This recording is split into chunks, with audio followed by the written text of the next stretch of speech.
दी print के YouTube channel को subscribe करें और ताज़ा अपडेट्स पाने के लिए बेल आइकन दबाएं। हेलो नमस्ते, मैं हूं ज्योति यादव और आप देख रहे हैं द प्रिंट की एक खास सीरीज पेज टर्नर, किताबों की दुनिया में ले जाने वाली एक सीरीज। इस एपिसोड में जिस किताब का जिक्र हम करेंगे वो है एक रुका हुआ फैसला, अयोध्या विवाद के आखिरी 40 दिन। इसे छापा है पेंगुइन रैंडम हाउस ने। अयोध्या विवाद सुप्रीम कोर्ट के इतिहास में केशवानंद भारती मामले के बाद चलने वाली लंबी सुनवाई। केशवानंद भारती केस की सुनवाई लगभग 68 दिन चली थी और अयोध्या विवाद की सुनवाई 40 दिन। इन 40 दिनों के दौरान कोर्ट के भीतर क्या क्या हो रहा था जिससे जनता रूबरू नहीं है, ये किताब उन्हीं कई सारे पहलुओं को सामने लाने की कोशिश करती है। इसे लिखा है 15 सालों से सुप्रीम कोर्ट को कवर कर रहे टीवी पत्रकार प्रभाकर मिश्रा ने। अयोध्या विवाद ऐसा मामला है जिसने दशकों तक देश की जनता और सियासत को उलझाए रखा है। सुप्रीम कोर्ट ने आखिरकार 9 नवंबर 2019 को इस मामले का फैसला सुनाकर एक परमानेंट समाधान देने की कोशिश की है, लेकिन कोर्ट अपने आखिरी फैसले पर कैसे पहुंचा? सुनवाई के दिन कोर्ट परिसर के भीतर माहौल कैसा था? देश में क्या कुछ चल रहा था? इस केस की ऐतिहासिक पृष्ठभूमि क्या थी? फैसले के प्रमुख बिंदु क्या थे? मंदिर से आया पहला जो इस्माइल फारूकी बनाम भारत सरकार का फैसला था, उसमें क्या हुआ? सोशल मीडिया पर कैसे नैरेटिव्स चलाए जा रहे थे? एक पक्ष के नायक और दूसरे पक्ष के खलनायक यानी मुस्लिम पक्ष के वकील डॉक्टर राजीव धवन को कैसे टाइप की धमकियां मिल रही थी? और कलयुग में प्रकट हुए रामलल्ला और उनके वंशजों की सुप्रीम कोर्ट में लगी लाइन के बारे में ये किताब सिलसिलेवार तरीके से बात करती है। हालांकि अखबारों और देश के हर मीडिया घराने ने इस पूरे मामले को लेकर एक्सटेंसिव रिपोर्टिंग की है और ज्यादातर जानकारी पब्लिक डोमेन में है भी, लेकिन अगर आपको इन घटनाओं को एक अखबारी कतरन से नहीं जानना है तो आप ये किताब पढ़ सकते हैं। किताब का एक रोचक किस्सा है जब दोनों पक्षों ने एक दूसरे के धार्मिक ग्रंथों को आधार बनाकर दलीलें पेश की।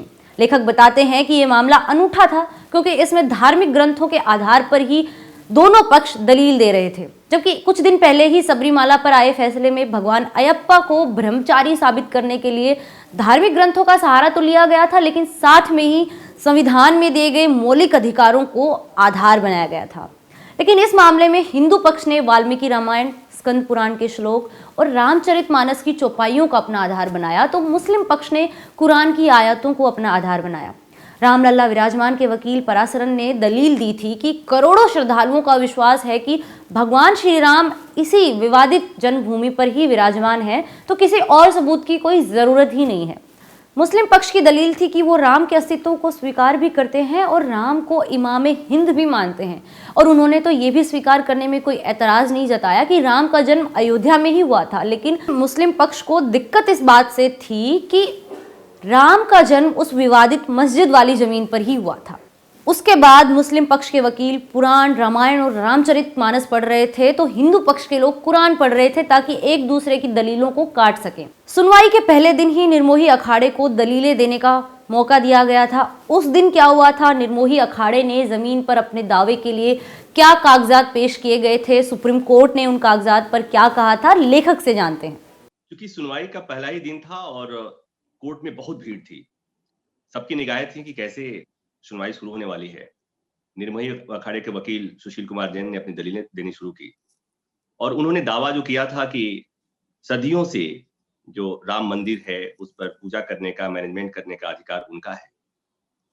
तो इस पर कोर्ट ने पूछा कि आपके इस दावे के पीछे जो कोई सबूत है, कोई दस्तावेज है? फिर उन्होंने कहा, माय लॉर्ड, दस्तावेज तो नहीं है, एक डकैती हुई थी और उसमें सारे दस्तावेज चोरी हो गए। ये डकैती की कहानी बड़ी रोचक है। 16 दिसंबर 1982 को डकैती हुई निर्मोही अखाड़े के कैंपस में और अखाड़े के जो आभूषण थे, आभूषण के साथ-साथ कुछ दस्तावेजों की भी चोरी हो गई। और महत्वपूर्ण ये है कि उसमें 17 लोगों को आरोपी बनाया गया था और एक आरोपी जो उसमें थे, वो थे महंत धर्मदास, जो निर्वाणी अखाड़ा अयोध्या में जो हनुमानगढ़ी मंदिर है उसके महंत हैं और सुप्रीम कोर्ट में इस मामले में पक्षकार भी थे। सुनवाई के दौरान रोज कोर्ट में मौजूद भी रहते थे और निर्मोही अखाड़े और निर्वाणी अखाड़े के बीच की खींचतान साफ-साफ दिख रही थी कोर्ट के दौरान, इसलिए कि दोनों पक्ष के लोग आते थे, आपस में बात नहीं करते थे, मिलते नहीं थे सौहार्दपूर्ण ढंग से। तो ये बातें समझ में आने लगी थी। हालांकि ये भी जानने लायक बात है कि बाद में कोर्ट ने उन जो 17 आरोपी थे सभी को बाइज्जत बरी कर दिया था। आपको याद होगा कि 5वें दिन ही सुप्रीम कोर्ट ने राम लल्ला विराजमान के वकील से पूछा था कि हम जानना चाहते हैं कि क्या अयोध्या में अब भी राम का कोई वंशज है। सोशल मीडिया पर इसे लेकर काफी मीम्स बनाए गए थे, कुछ लोग क्रोधित भी हुए थे। कोर्ट के फैसले में हालांकि इस एपिसोड को लेकर कुछ लिखा तो नहीं गया, लेकिन किताब में लेखक बताते हैं कि इसके बाद राम के वंशजों की कोर्ट में भीड़ सी लग गई थी। एक रिसर्च भी हुई कि राम के वंशज न सिर्फ हिंदू हैं बल्कि मुसलमान भी हैं। तो कौन कौन लोग थे जो सुप्रीम कोर्ट पहुंचे और उन्होंने क्या क्या दलीलें दी, लेखक से इस बारे में जानते हैं। यूं ही जस्टिस बोबड़े जो उस बेंच में थे, उन्होंने सवाल कर लिया रामलला विराजमान के वकील पराशर साहब से कि क्या राम के वंशज आज भी हैं। और ये सवाल ऐसे ही था जिज्ञासा बस, क्योंकि जजेस जो हैं वो भी किसी दूसरी दुनिया के नहीं हैं, वो हमारे जैसे और आपके जैसे ही होते। तो ये चुपता बस उन्होंने सवाल किया था। और इस पर पराशर साहब ने ये कहा कि माय लॉर्ड, हमें जानकारी नहीं है, लेकिन जैसे ही मुझे इस बारे में कुछ जानकारी होगी, पता चलेगा कुछ बात, तो मैं कोर्ट को जरूर बता दूंगा। और उस समय तो लगा कि बस कोई बात नहीं।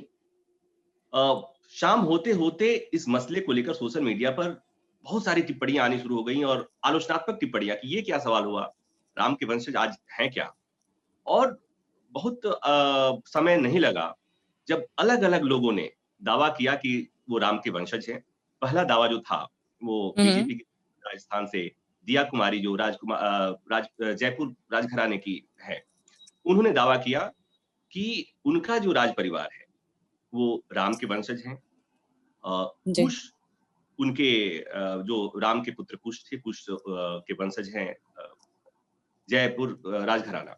और उन्होंने इसे साबित करने के लिए बताया कि उनके पास, उनके यहाँ जो दस्तावेज हैं, कुछ हस्तलिपि हैं, कुछ तमाम तरह के दस्तावेजों के आधार पर उसे साबित करने की उन्होंने कोशिश की। और उसके बाद होड़ सी लग गई।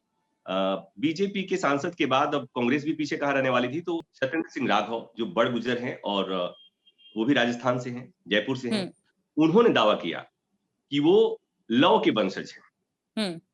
और उसके बाद ये तो हुई राजस्थान में पहले बीजेपी सांसद, उसके बाद कांग्रेस के नेता, और उसके बाद मेवाड़ राजघराने के राजा ने दावा किया कि उनका भी परिवार जो है वो भी राम के वंशज है।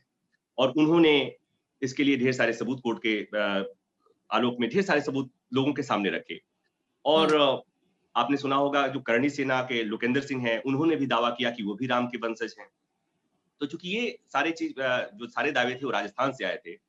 उसके बाद बड़ी रोचक सी बात मैं बताऊं कि सुनवाई के दौरान ही जब ये बातें चल रही थी, एक आदमी मेरे से टकरा गया जो अजीब सा गेटअप पे था। वो अयोध्या के पास रायबरेली है, वहां के राजा राजेंद्र सिंह, वो मुझसे मिले। उन्होंने कहा कि हम भी राम के वंशज हैं। हालांकि उनके पास बहुत कुछ सबूत नहीं थे, लेकिन फिर भी उन्होंने साबित करने की कोशिश की। कोर्ट में वो नहीं गए। एक एप्लीकेशन उन्होंने जरूर लगाया था, कोर्ट ने उसे एंटरटेन नहीं किया। और उसके बाद लखनऊ के कुछ शोधार्थियों ने भी रिसर्च किया, और रिसर्च में उन्होंने ये साबित करने की कोशिश की कि केवल हिंदू ही नहीं, मुस्लिम भी कुछ है राम के वंशज हैं। और मेवात में ऐसे कुछ लोग पाए जाते हैं।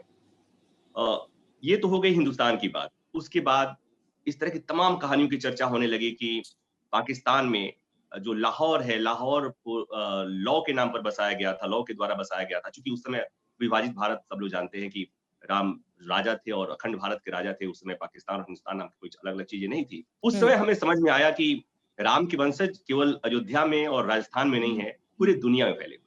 22वां दिन भी थोड़ा अलग रहा। 22वें दिन को लेकर भी काफी रिपोर्टिंग हुई और सोशल मीडिया पर हल्ला भी काटा गया। डॉक्टर राजीव धवन ने उस दिन कोर्ट में कहा था कि मौजूदा माहौल इस केस की सुनवाई के लिए उपयुक्त नहीं है। किताब के मुताबिक धवन ने कोर्ट से चेन्नई के एक रिटायर्ड सरकारी प्रोफेसर एन षणमुगम और राजस्थान के संजय कलाल बजरंगी के खिलाफ कोर्ट की अवमानना की मांग की थी। इस किताब में लेखक एक चिट्ठी का जिक्र करते हैं जो चेन्नई वाले प्रोफेसर ने डॉक्टर राजीव धवन को भेजी थी। उन्होंने राजीव धवन को एक श्राप दिया था और श्राप कुछ इस तरह से दिया था, मैं तुम्हें श्राप देता हूं, तुम्हारी आंखें फूट जाएं, तुम्हारी जीभ काम करना बंद कर दे, तुम्हारी टांगें खराब हो जाएं, तुम्हारे कान खराब हो जाएं, तुम धरती पर बोझ हो, शर्म करो।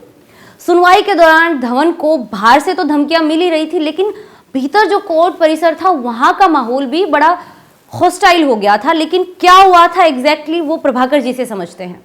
राजीव धवन जो मुस्लिम पक्ष के वकील थे, वकीलों को लीड कर रहे थे, हम्म, उनको कोर्ट के भीतर भी एक तरफ तो हिंदू पक्ष के वकीलों का जवाब देना पड़ रहा था, मस्जिद के पक्ष में दलीलें गढ़नी पड़ रही थी।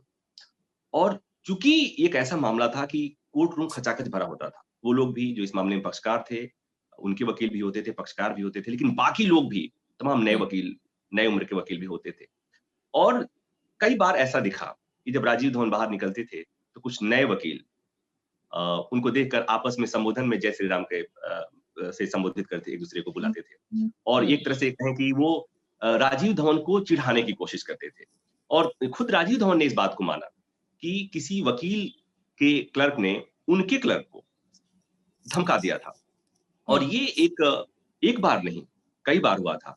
और जिस दिन अयोध्या में फैसला आया था सुप्रीम कोर्ट का, उस दिन तो सुप्रीम कोर्ट में नारे लगे थे बाहर, कोर्ट नंबर 1 के बाहर लोगों ने जय श्री राम के नारे लगे थे। तो एक अलग माहौल था सुनवाई के दौरान, कोर्ट के भीतर भी और कोर्ट के बाहर भी।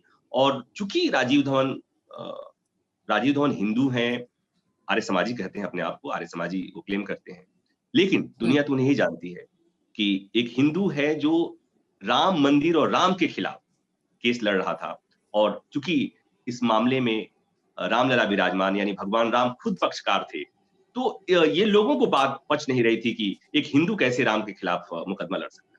अगर आपको हमारा ये एपिसोड अच्छा लगा तो द प्रिंट को यूट्यूब पर सब्सक्राइब करें, इस वाले वीडियो को शेयर करें और अगले एपिसोड के लिए हमें सुझाव भेजें। नई रिलीज हुई नॉन फिक्शन किताबों को कमेंट सेक्शन में बताएं। मैं ज्योति यादव, द प्रिंट।